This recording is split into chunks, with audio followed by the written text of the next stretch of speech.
और नामदान सबको लेना चाहिए। राम कृष्ण से को बड़ा उन्हों तो गुरु कीन, 3 लोक के वैधनी गुरु आगे आधी। मैंने भी तो गुरु बनाया है, हमारे गुरु पूज्य श्री क्षमादेव महाराज है। आपका भी गुरु होना चाहिए।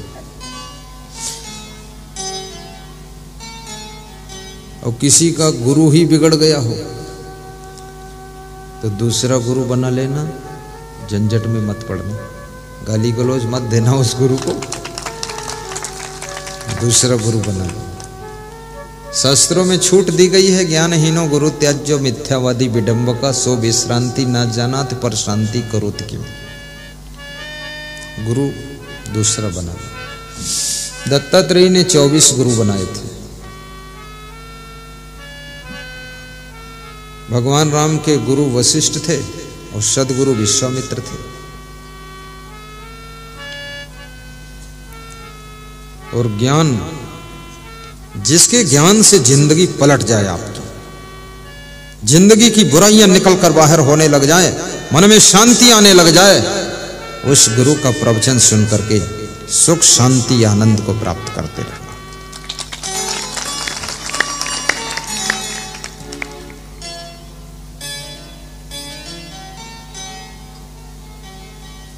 जैसे उस नाती ने खिचड़ी का घी उठाकर पी लिया है, ऐसे तुम भी, तुम्हारे घर में बहुत दुख है, सबके दुख को उठाकर तुम पी लेना।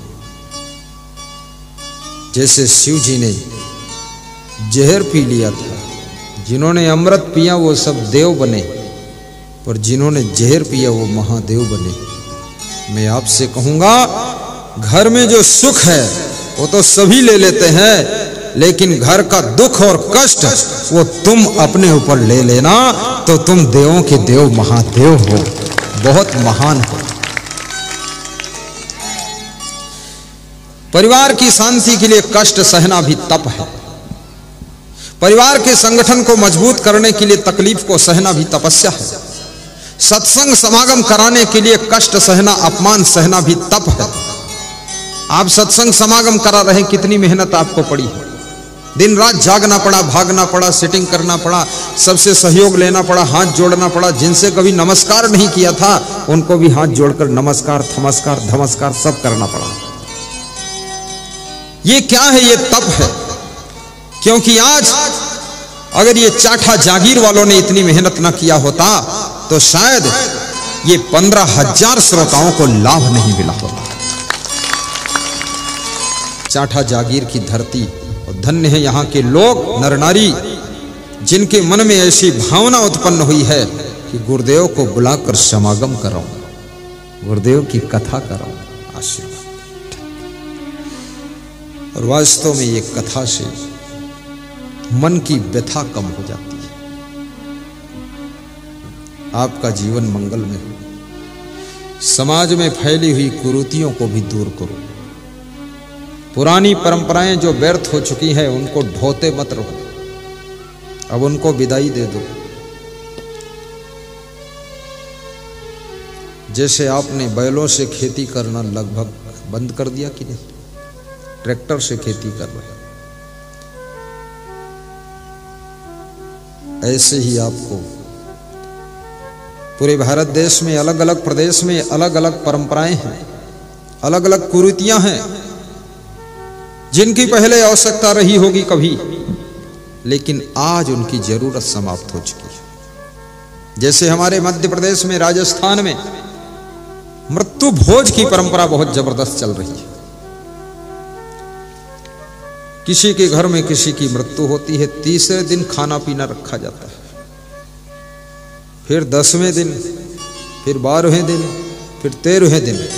जो मर गया सो मर गया, और जो जिंदा बचे हैं उन पर इतना खर्चा लद गया कि वो कर्जा में मर गया।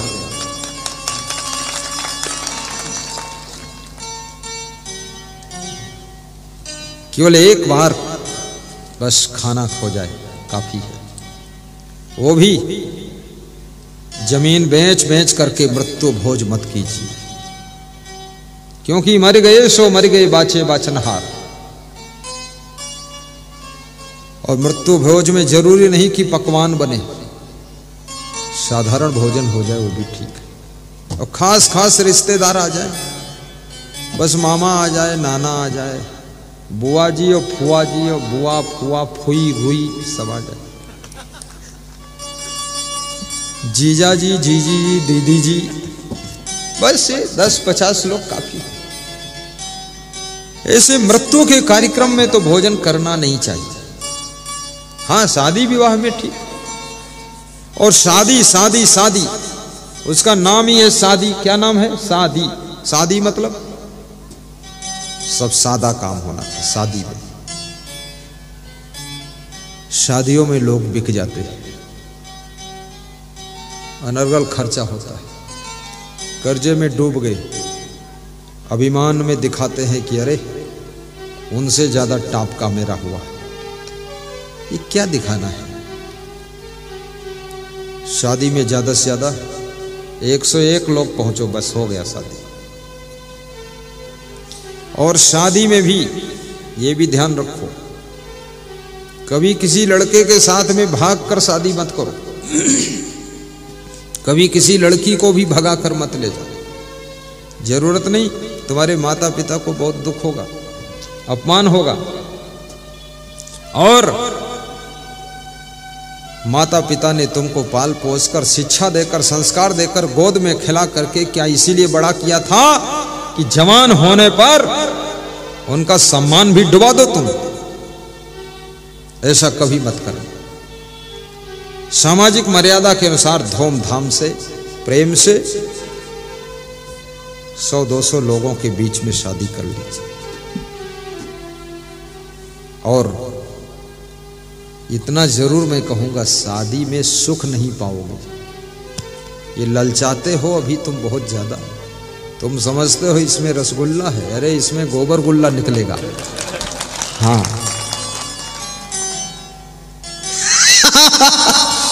सुख नहीं है, लेकिन करना पड़ेगा, क्योंकि मन कंट्रोल ऐसे होगा भी नहीं।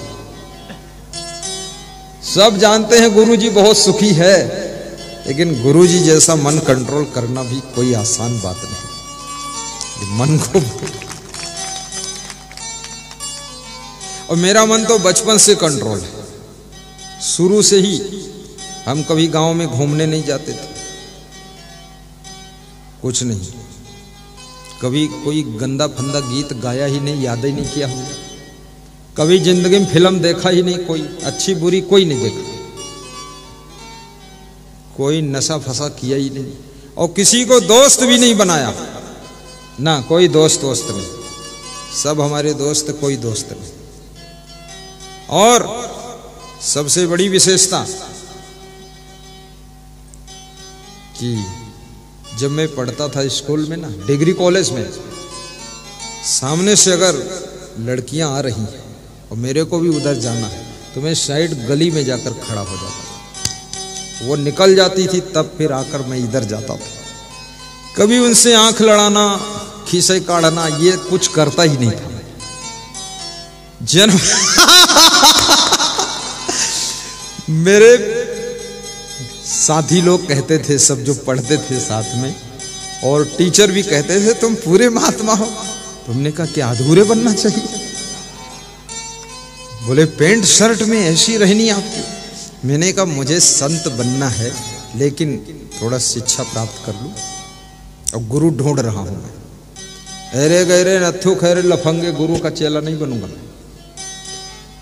अब कितने गुरु भी ऐसा है जो 2-3 सधुनी राखे हुए, उसके पास 2-3 सधुनी रहती है। मैं इसको गुरु नहीं बनाता। क्या फायदा उससे? उससे तो अच्छा फिर गृहस्थी करो तो ही ठीक। अब मेरे साथ कोई सधुनी वधुनी रहे, ये शोभा देता है? अरे बहुत खराब बात। मैं तो सधुनी वधुनी रखता नहीं, ना आश्रम में, ना यहाँ, ना मेरे साथ कोई लेडीज चलेगी, ना मेरी गाड़ी में बैठेगी, ना कतई नहीं। मैं तो साधु बना, अपनी माँ को भी नहीं बिठाता उसमें, नहीं।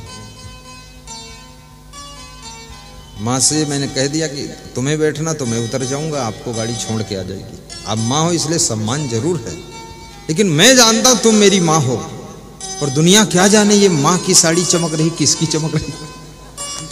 इसलिए माता जी मेरा सम्मान आप समझो। तो माता जी कहती थी मैं दूसरी गाड़ी से आ जाऊंगी और तुम जाओ, और बोलती थी तुम बहुत महान संत बनोगे। इतना सावधान। सभी माताओं बहनों में, सभी नारियों में नारायणी का दर्शन करना है हमको, और सभी नर में नारायण का दर्शन करना है। याद रखना, भगवान किसी को नहीं मिलता है, लेकिन लक्ष्मी का रूप अगर कोई है तो यही माता बहन है। इनको नमन करना चाहिए, धन्यवाद देना चाहिए।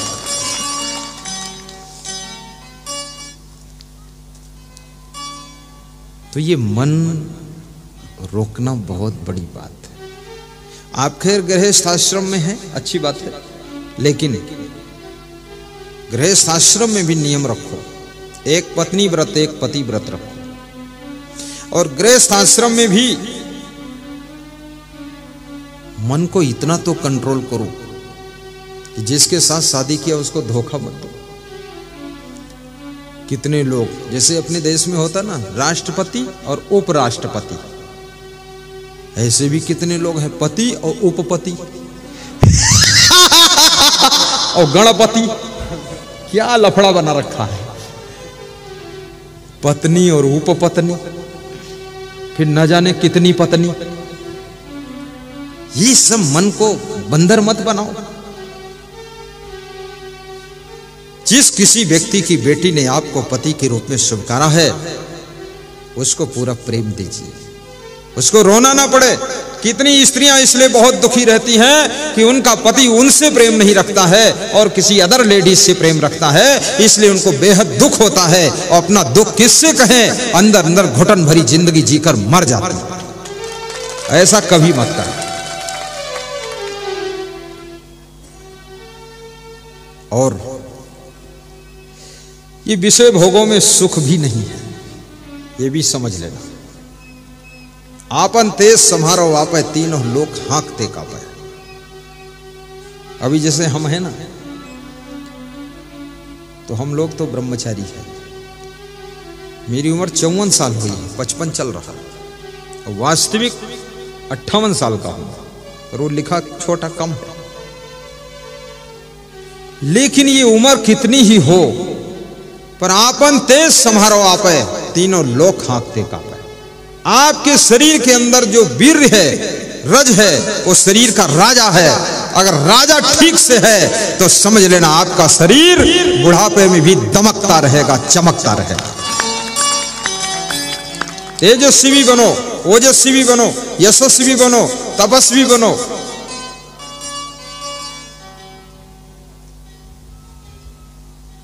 आपका जीवन तेजवान हो, सभी बेटियों के, सभी बेटों के मुखमंडल पर तेज झलकता हो, सभी की वाणी में ओजस्विता हो। बोलो तो आपके शब्दों में वजन होना चाहिए, आपके हर कार्य में भजन होना चाहिए, आपका जीवन सज्जन होना चाहिए।